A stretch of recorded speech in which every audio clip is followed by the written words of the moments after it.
AAG team short film పరిచయను ప్రోత్సహించండి. మీ ప్రోత్సాహాన్ని మరిన్ని వీడియోస్ కోసం మన ఛానల్ని సబ్స్క్రైబ్ చేయడం ద్వారా తెలియపరచండి. లైక్ చేసి షేర్ చేయండి. ఈ సువార్త పనిలో మీరును పాలిభాగస్తులు కండి.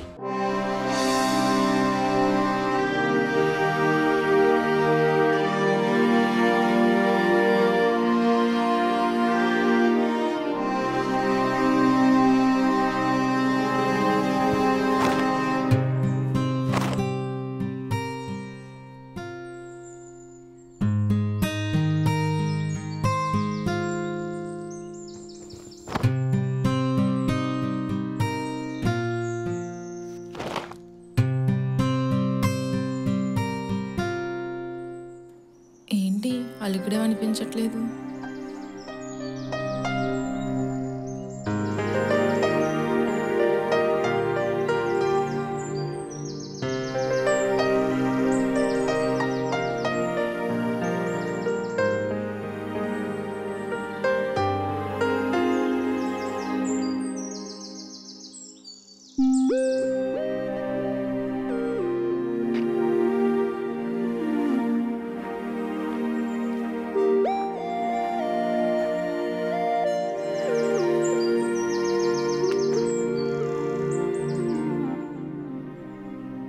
ఏంటి పొద్దునుంచి వదిన గారు కనిపించలేదు?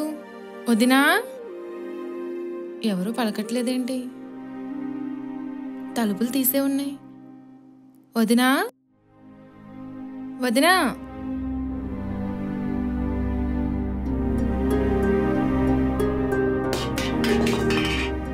చప్పుడేంటి? అయ్యో వదినా, ఏం చేస్తున్నారు మీరు? మీరు చేసే పని ఏంటి? పిచ్చి పట్టింది ఏమన్నాని? వదలండి, కూర్చోండి. ఇలా అదేంటి వద్దా, మీరు చేసే పని ఏంటి? పిచ్చి పని చేస్తున్నారు, ఇలా కూర్చోండి. ఉండమ్మా లిఖిత, నాకు బ్రతకాలని లేదు. ఏమైంది వదినా? ఇలా కూర్చోండి. మీరు నన్ను చావనండి, నన్ను బ్రతకాలని లేదు. అలా మాట్లాడుతున్నారేంటి మీరు? అసలు ఏమైంది? ఏం చెప్పమంటావు లిఖిత, ఎటు చూసిన ఇబ్బందులు, సమస్యలు, అనారోగ్య పరిస్థితులు ఎక్కువైపోయి ఇదంతా ఒక ఎత్తు అయితే ఏదైతే జరగకూడదు అనుకున్నానో అదే జరుగుతుంది. ఏంటో వదినా? ఏం చెప్పను లిఖిత, ఒక్కగానొక్క కొడుకు చక్కగా పెంచుకుందాం అనుకున్నాను. అనేక వ్యసనాలకి బానిస అయిపోయాడు. తల్లిదండ్రులైన మా మాట కూడా లెక్క చేయకుండా వాడు ఇష్టానుసారంగా జీవిస్తున్నాడు. ప్రతిరోజు తాగొచ్చి మమ్మల్ని ఎంతో దూషిస్తున్నాడు. చాలా కిరాతంగా, ఘోరంగా ప్రవర్తిస్తున్నాడు. ఇంతగా పెంచి పెద్దవాడిని చేసిన మా మీదే తిరుగుబాటు చేస్తున్నాడు. మమ్మల్ని కొట్టడానికి కూడా వెనకాడటం లేదు. వదినా, బాధపడకండి. ఇటువంటి వాడిని ఎందుకు కన్నాను అనిపిస్తుందమ్మా.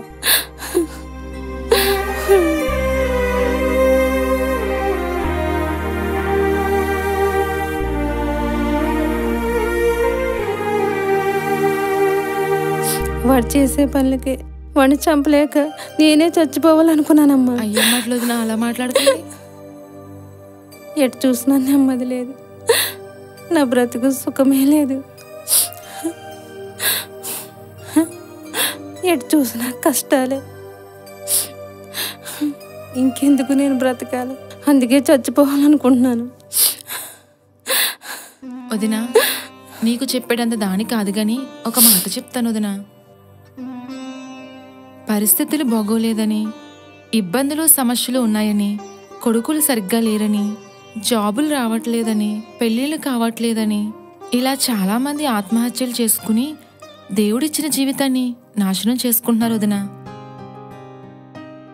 వాక్యంలో మీలో ఎవరికైనాను శ్రమ సంభవిస్తే అతడు ప్రార్థన చేయవలనని రాయబడి ఉంది. పూర్వము దూషకుడను, హింసకుడను, క్రూరుడను, హానికరుడను, పాపుల్లో ప్రధాన పాపినని చెప్పిన సౌలుని దేవుడు పౌలుగా పనికొచ్చే సాధనంగా చెయ్యలేదా? పాపపు వ్యసనాల చేత, శరీర సంబంధమైన కోరికల చేత నింపబడి కన్న తల్లిని కూడా చంపడానికి వెనుకాడని డేవిడ్ లివింగ్స్టన్ని తన తల్లి ప్రార్థన ద్వారా దేవుడు మార్చి అనేక లక్షల మందికి ఆశీర్వాదకరంగా ఉంచలేదా? అందరూ కూడా ఇతడు ఎందుకు పనికిరాడు, వీడి జీవితం ఎందుకని దూషించినా తన తల్లి ప్రార్థన ద్వారా థామస్ అల్వా ఎడిషన్ని దేవుడు గొప్పవాణిగా చేయలేదా? సుసన్న వెస్లీ చేసిన ప్రార్థన ద్వారా తన బిడ్డలందరూ కూడా దీవించబడలేదా? నా తల్లి చేసిన కన్నీటి ప్రార్థన ప్రవాహంలో నేను ఈ లోకంలో నుండి దేవుని యొద్దకు కొట్టుకుని వచ్చానని సెయింట్ అగస్టిన్ చెప్పలేదా? కాబట్టి వదిన, నీ చింత యావత్తు నీ భారాన్ని దేవుని మీద మోపి ప్రార్థన చేయి. మారాగా ఉన్న నీ కొడుకు జీవితాన్ని దేవుడు మార్చి విడిపించి అనేకులకు ఆశీర్వాదకరంగా ఉంచుతాడు. ఎందుకంటే దేవునికి అసాధ్యమైనదంటూ ఏదీ లేదు. రావదిన, మనం మీ కుటుంబం కొరకు మోకరించి ప్రార్థన చేద్దాం. అలాగేనమ్మా, అలాగే చేసుకుందాం.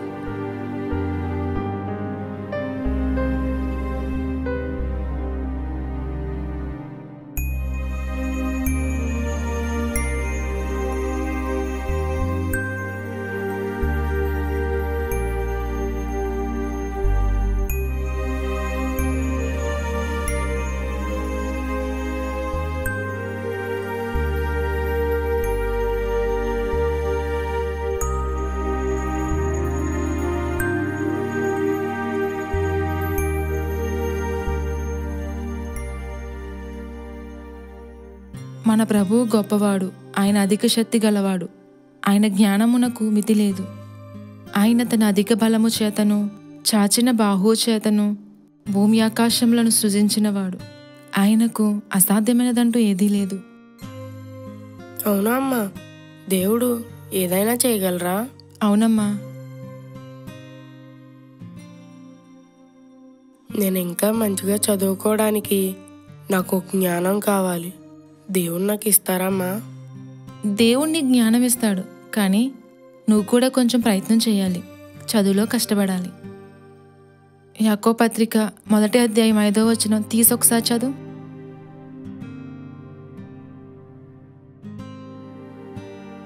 మొదటి అధ్యాయం 5వ వచనం.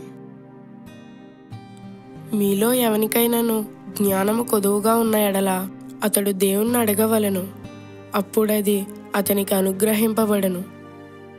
సొలొమోను దేవుణ్ణి జ్ఞానం కావాలని అడిగినప్పుడు అతనికి దేవుడు అనుగ్రహించారు. అతని జ్ఞానము గూర్చి విని గొప్ప గొప్ప దేశాధినేతలు వచ్చి అంతటి జ్ఞానం అనుగ్రహించిన దేవుణ్ణి మహిమపరిచారు. దేవుని మందిర పని చేసే విషయంలో కూడా బంగారము, వెండి, ఇత్తడితోనూ విచిత్రమైన పనులు చేయించుటకు వివేక జ్ఞానం అనుగ్రహించిన వాడు దేవుడే. ఆయన తన జ్ఞానము చేత ఆకాశమును, భూమిని, సమస్తమును కలుగు చేసెను. పగటికి పగలు బోధ చేయుచున్నది, రాత్రికి రాత్రి జ్ఞానము తెలుపుచున్నది. కాబట్టి నీవు దీవించబడాలి, గొప్పవాడు కావాలంటే దేవుని జ్ఞానం చాలా అవసరం. అందుకే ప్రార్థిస్తూ జ్ఞానం కోసం దేవుణ్ణి అడగాలి.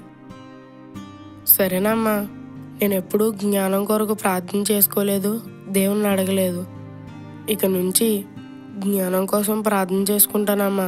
సరేనన్నా.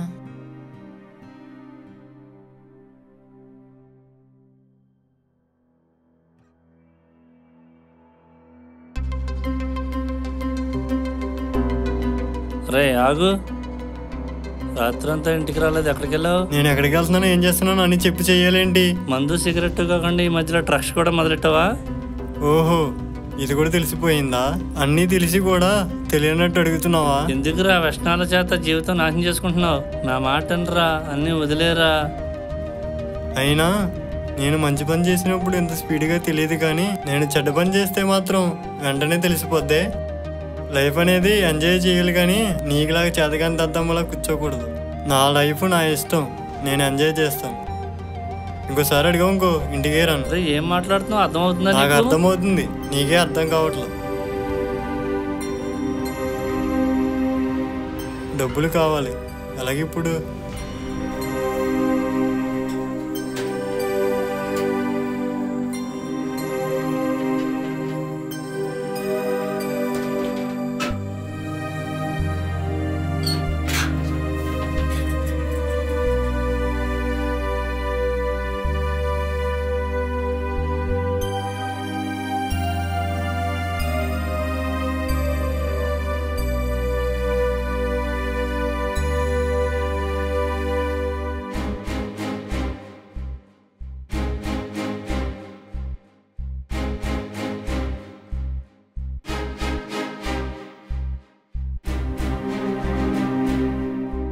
పవను ఎక్కడికి రా? లే ఒరే ఆ డబ్బులు ఎంత ఇచ్చారా? పెద్ద హాస్పిటల్కి వెళ్దామని దాచాను. లగే. ఒరే ఒరే నా మాట అనరా ఒరే.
ఏంటి ఇక్కడ కూర్చుని ఉన్నారు? ప్రభాకర్ గారు వందనాలండి. వందనాలండి. బాగున్నారా? బాగున్నానండి. ఆరోగ్యం ఎలా ఉందండి? టాబ్లెట్లు అవి వాడుతున్నారా? ఎన్ని హాస్పిటల్ తిరిగినా ఎన్ని మందులు ఆడినా ఏం ఉపయోగం లేకుండా అయిపోయిందండి. అయ్యో, ఇంట్లో చూస్తే నెమ్మది లేదు, సమాధానం లేదు. నాకు కొంచెం ఆశ్రయంగా ఉంటాడు అనుకున్న నా కొడుకు చెడు సావాసాలు పెట్టి వ్యసనాలకి బానిస అయిపోయి మమ్మల్ని పట్టించుకుంటమే మానేశాడండి. చిన్నతనం నుంచి చాలా గారాగా పెంచి ఏది అడిగినా తక్కువ చేయకుండా తిని తినక ఎంతో కష్టపడి ఎన్నో డబ్బులు పెట్టి చదివించామండి. ఏదోటి చేసుకుంటూ ఈ సమయంలో అయినా మాకు తోడుగా ఉంటాడు అనుకుంటే ఉండకపోగా మా కష్టాజీతం అంతా పట్టుకుపోయి సరదాలు షికార్లు అంటూ ఉన్నదంతా పాడు చేస్తున్నాడండి. ఇంకా ఈ జీవితానికి కష్టాలు బాధలు ఎన్నాళ్ళో ఏమిటో. ఏం చెప్పమంటారు సచిన్ గారు? సావలేక బతుకుతున్నామండి. అయ్యో బాధపడకండి ప్రభాకర్ రావు గారు. దేవుని మీద ఆధారపడి ఆనుకుని నీవే మాకు దిక్కని చెప్పిన ఏ ఒక్కరికి దేవుడు తన కృపను తక్కువ చేయలేదండి. తన యందు నిజమైన విశ్వాసం ఉంచిన ప్రతి ఒక్కరి జీవితంలో దేవుడు గొప్ప కార్యాలు జరిగించాడు. హిజ్కియాకు మరణకరమైన రోగం కలుగగా అతడు కన్నీళ్లు విడుచుచు ప్రార్థన చేసినప్పుడు మరలా అతనికి 15 సంవత్సరాల ఆయుష్ను దేవుడు అనుగ్రహించాడు. సిరియా రాజు సైన్యాధిపతి అయిన నయమాను కుష్ఠిరోగం చేత బాధపడుచున్నప్పుడు దైవజనుడైన ఎలీషా చెప్పిన మాటల యందు విశ్వాసముంచి యొర్దాను నదిలో 7 మార్లు మునగగా అతని కుష్ఠిరోగం పోయి పసిపిల్లవాని దేహం వలె శుద్ధుడైపోయాడు. ఆయన బాధపడు వారి బాధను తృణీకరింపలేదు, దాన్ని చూసి అసహ్యపడలేదు. వారు ఆయనకు మొర్రపెట్టగా ఆయన ఆలకించునని కీర్తనల గ్రంథంలో వ్రాయబడి ఉంది కదా. కాబట్టి మనకి ఆశ్రయదుర్గమును ఆపత్కాలములో నమ్ముకొనదగిన సహాయకుడును ఆయనే. సమస్యలు, ఇబ్బందులు, అనారోగ్యాలు, ప్రతికూల పరిస్థితులు ఇవన్నీ ఆయనకేమీ గొప్పవి కావు. వీటన్నిటికంటే దేవుడే గొప్పవాడు. చూడండి ప్రభాకర్ రావు గారు, మనలో ఉన్నవాడు లోకంలో ఉన్నవానికంటే గొప్పవాడు. మనం నిజముగా ఆయన్ని నమ్మగలిగితే మన జీవితాల్లో గొప్ప కార్యాలు చేయడానికి ఆయన సమర్థుడు.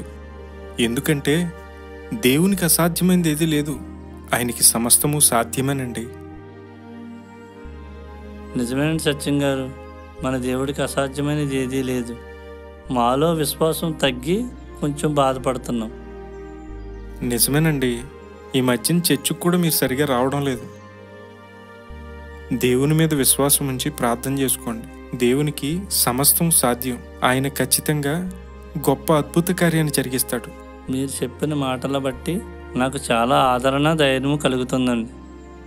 ఇక దేని గురించి చింతపడకుండా దేవుడిపైన ఆనుకుంటూ ప్రార్థన చేసుకుంటాను సత్యం గారు. చాలా సంతోషం అండి ప్రభాకర్ రావు గారు. సరేండి, అయితే నేను వెళ్తానండి. సరేనండి.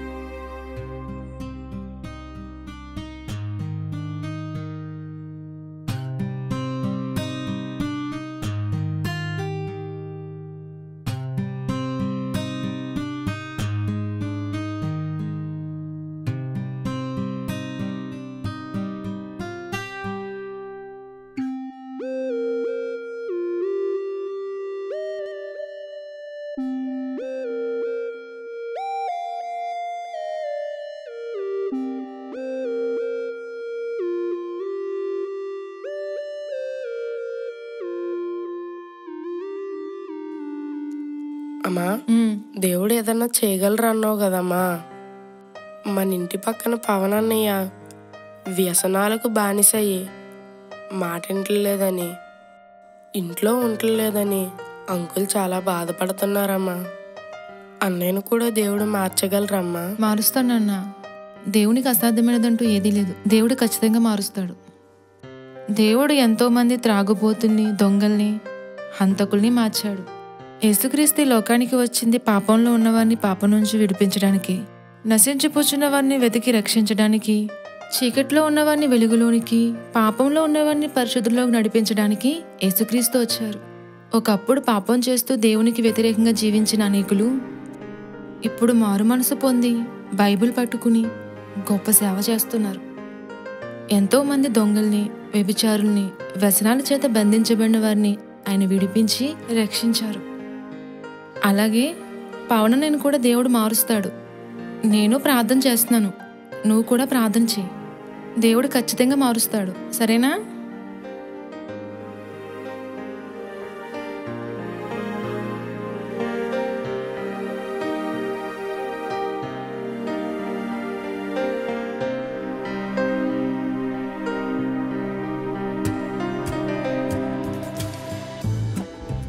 అన్నయ్య, ఇది ఇచ్చే ఆనందం ఇంకెక్కడా ఉండదురా. మందంటే ఎంజేరా, ఎంజే అంటే మందురా. నన్ను అడగరా, నేను చెప్తానా? అర్థమైందా? అన్నయ్య, పాడబెట్టి ఈ ఆనందంలో పాట ఎందుకురా? పాడెట్టు. మ్యూజిక్ పెడతాను.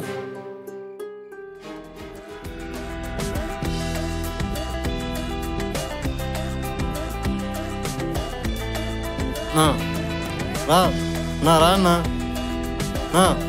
రా అయ్యి.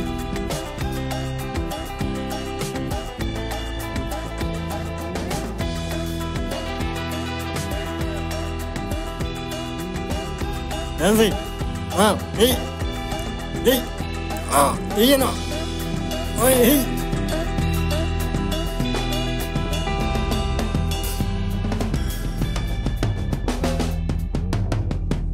ఏంటి పడిపోయాడు? అన్నా అన్నా అన్నా, ఏ అన్నా లేరా, లే లే లేరా అన్నా, అన్నా అన్నా లేగన్నా, అన్నా ఫోన్ చే. హలో, ఇక్కడ అన్నం తాగేసి పడిపోయాడు అన్న.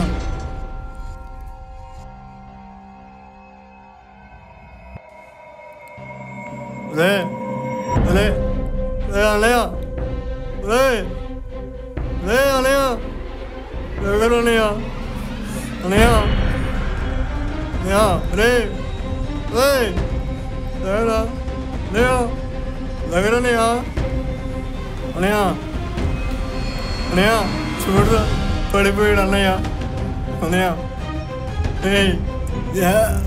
దగ్గర ఏమైందిరా పడిపోయాడు అన్నయ్య, రే రే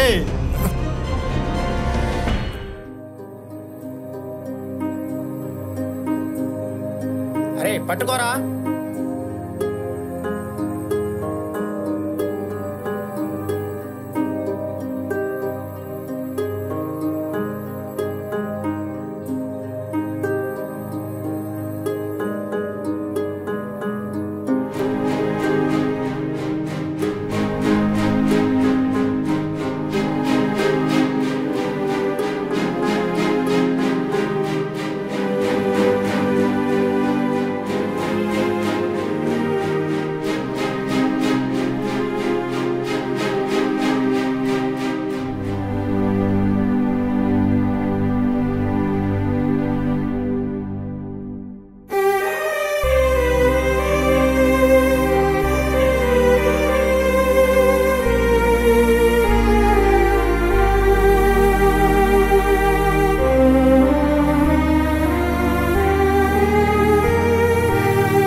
హాయ్ అన్నయ్య.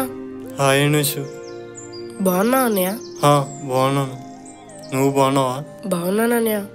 ఇక్కడ కూర్చున్నావు ఏంటన్నయ్య? కొంచెం మనసు బాగాలేదు అనుషు. అవునా అన్నయ్య, ఏమైంది? నాకు చాలా ఇష్టమైన స్నేహితుడు మొన్న చనిపోయాడు అనుషు.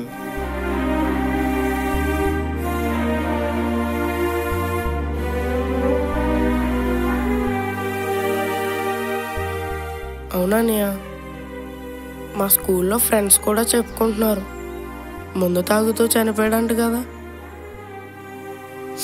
అవును తమ్ముడు, నా కళ్ళ ముందరే చనిపోయాడు.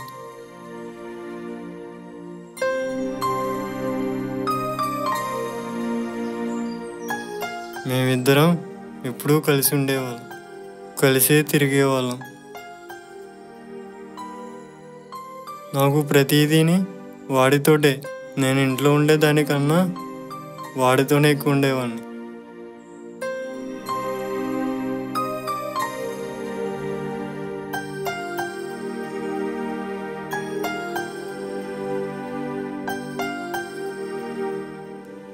వాడు హఠాత్తుగా నన్ను విడిచి వెళ్ళిపోయేసరికి తట్టుకోలేకపోతుంది. అయ్యో, బాధపడకన్నయ్య.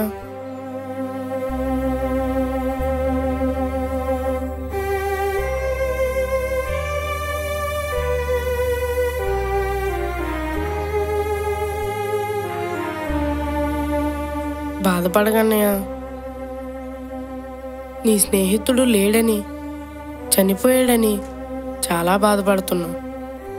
కానీ ఎందుకు చనిపోయాడో కూడా ఆలోచించాలి కదన్నయ్య. ఆ అన్నయ్య సరదాగా అలవాటు చేసుకున్న వ్యసనాలే ఆ అన్నయ్య జీవితాన్ని నాశనం చేశాయి, చివరికి చనిపోయేలా చేశాయి.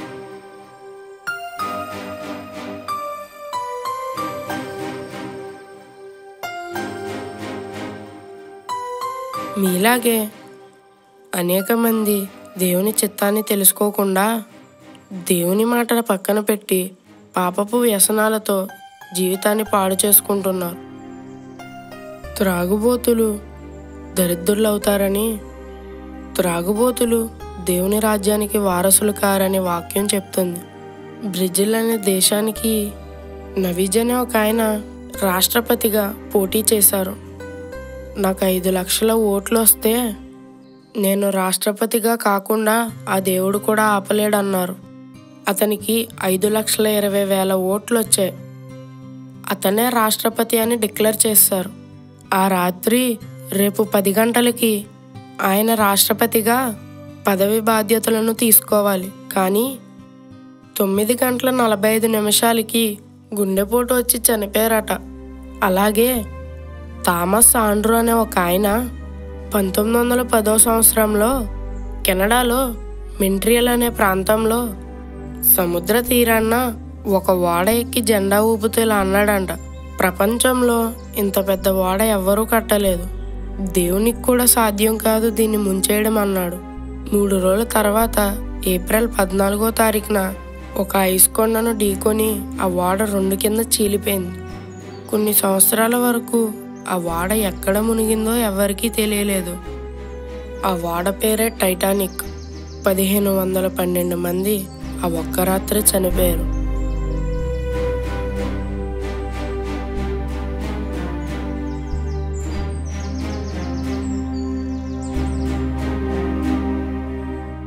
ఇవన్నీ నాకెలా తెలుసు అని అనుకుంటున్నావా? ప్రతిరోజు కుటుంబ ప్రార్థనలో మా అమ్మగారు ఇవన్నీ చెప్తూ ఉంటారన్నయ్య. అన్నయ్య, జీవితం అనేది ఎప్పుడు ఎక్కడ ముగుస్తుందో ఎవరికీ తెలియదన్నయ్య. కొంతసేపు కనబడి అంతలో మాయమైపోయే ఆవిరి వంటి వారం అన్నయ్య. అపవిత్రతకు, అక్రమాలకు నీ అవయవాలను ఎలాగైతే అప్పగించావో అలాగే పరిశుద్ధత కలుగుటకై నీతికి సాధనాలుగా నీ అవయవాలను అప్పగించు. అన్నయ్య, పాపం చేస్తూ వ్యసనాలతో జీవిస్తే వాటి వలన సిగ్గుపడవలసి వస్తుంది. వాటి అంతము మరణమే. మనం పాపంలో చచ్చిన వారమై ఉండగా యేసుక్రీస్తు మన పాపముల నుండి విడిపించుట కొరకు ప్రాణం పెట్టారు. తమ్ముడు, నేను తెలిసి చాలా తప్పులు చేశాను. దేవుడు నన్ను క్షమిస్తాడంటావా? అన్నయ్య, దేవుడు ఎంత ఘోర పాపనైనా క్షమిస్తాడు. ఆయన యొద్దకు వచ్చు వారిని ఎంత మాత్రం త్రోసివేసే దేవుడు కాదన్నయ్య.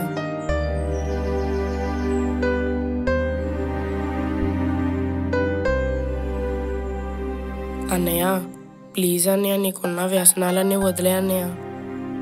నీకోసం అంకుల్ ఆంటీ ఎంతలా బాధపడుతున్నారో తెలుసా? నా మాటినన్నయ్య, ప్లీజ్ అన్నయ్య. నువ్వు చెప్తేనే నేను ఎక్కడి నుంచి వెళ్తాను అన్నయ్య. సరే తమ్ముడు, మానేస్తాను. సరేనే, అయితే నాకు మాట ఇచ్చో ఇక నుంచి తాగకూడదు. అమ్మా నాన్న చెప్పే మాట విను, సరేనా? అయితే నేను వెళ్తున్నాను అన్నయ్య.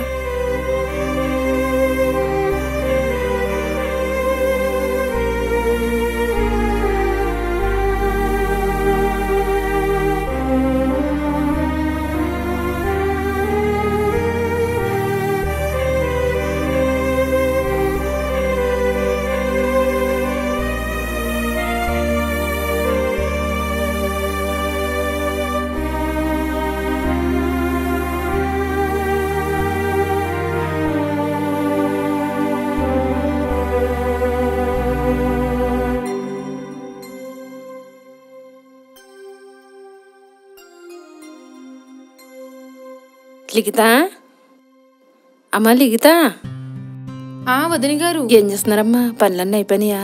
పనులన్నీ అయిపోయినాయి వదిన. మీ పనులన్నీ అయిపోయినాయండి? అయిపోయినాయి. ఇలా వచ్చారేంటి వదిన? మీకు శుభవార్త చెప్దామని వచ్చాను. శుభవార్త వదిన. రండి, ఇలా కూర్చొని మాట్లాడుకుందాం. కూర్చొని.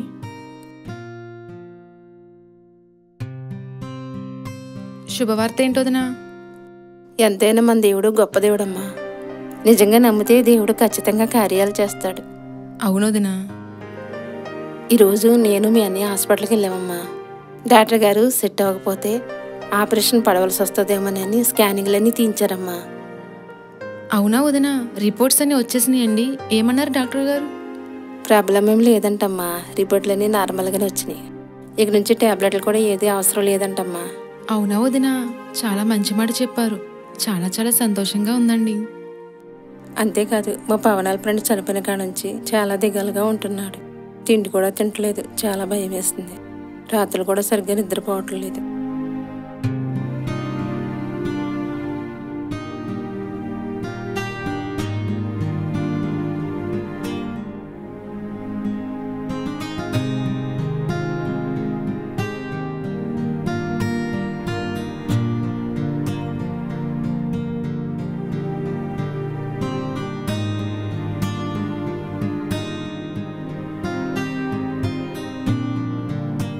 ప్రతిరోజు గదిలోంచి బయటకు వెళ్ళి లైట్ వేసి కూర్చుంటున్నాడు.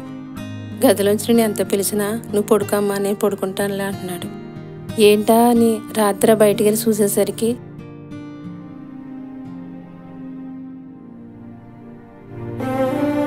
నా బైబిల్ తీసుకుని చదువుకుంటున్నాడు.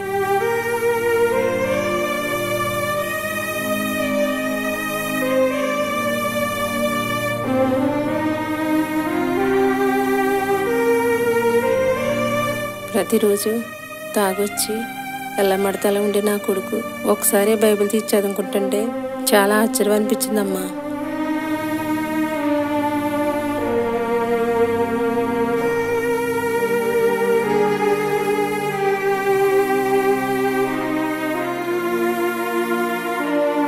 నా కళ్ళంటే ఆనంద బాష్పాలు ఆపుకోలేకపోయినమ్మా. దేవుడు చాలా ఆశ్చర్యకార్యం చేశాడు వదిన.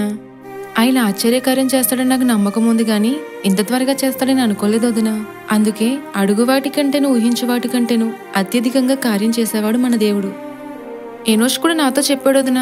మొన్న స్కూల్ నుంచి వస్తుంటే మన పవన్ వంతుని మీద కూర్చుని ఉన్నాడంట. ఎనోష్ దేవుడి మాటలు చెప్తుంటే పవన్ చాలా శ్రద్ధగా విన్నాడంటండి. పవన్ నీలో చాలా మార్పు వచ్చిందమ్మా. ఇది వరకు నేను ఏదైనా మాట్లాడితే సరిగ్గా మాట్లాడేవాడు కాదు, ఇప్పుడు చాలా చక్కగా మాట్లాడుతాడు నాతో అన్నయ్య అన్నాడు. ఆ రోజు మా అబ్బాయి చెప్పిన మాటలు బట్టి నాకు చాలా సంతోషం కలిగిందండి.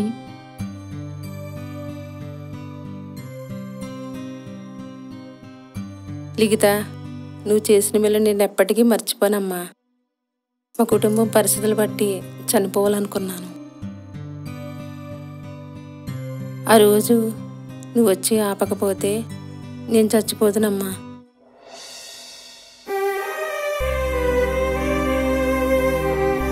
అయ్యో, నాకు మాత్రం ఏం తెలుసు వదినా మీరు అలా చేస్తారని. ఏదో దేవుడిచ్చిన ఆలోచన బట్టి అలా మీ ఇంటికి వచ్చిన రోజు.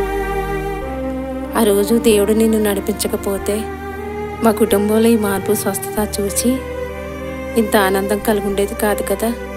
ఏదేమైనా దేవునికే మహిమ వదినా. అర్జెంటుగా ఈ విషయాన్ని పాస్టర్ గారికి చెప్పి వచ్చేవారు మీరందరూ కూడా చర్చిలో సాక్ష్యం చెప్పి దేవుడి నామాన్ని మహిమపరచాలి. అలాగే లిఖిత, ఖచ్చితంగా సాక్ష్యం చెప్పుకుంటాం. మా ఇంటి దగ్గర కృతజ్ఞత కూడిక పెట్టుకొని దేవుడు చేసిన గొప్ప కార్యాన్ని మా బంధువులకి, స్నేహితులకి అందరికీ చెప్పుకొని దేవుడి నామాన్ని మహిమపరచాలనుకుంటున్నామమ్మా. చాలా సంతోషం వదినా. దేవునికి అసాధ్యమైనదంటూ ఏదీ లేదు. ఇంతకాలం ఎంత దుఃఖం కలిగిందో అంతకు మించిన సంతోషంతో నింపేశాడు దేవుడు. దేవునికే మహిమ వదినా. సరేనమ్మా, ఈ మాట చెప్దామని వచ్చాను. అన్నయ్య గారు భోజనానికి వస్తారు కదా, వెళ్తాను. సరే వదినా. అలాగే సరే వదినా.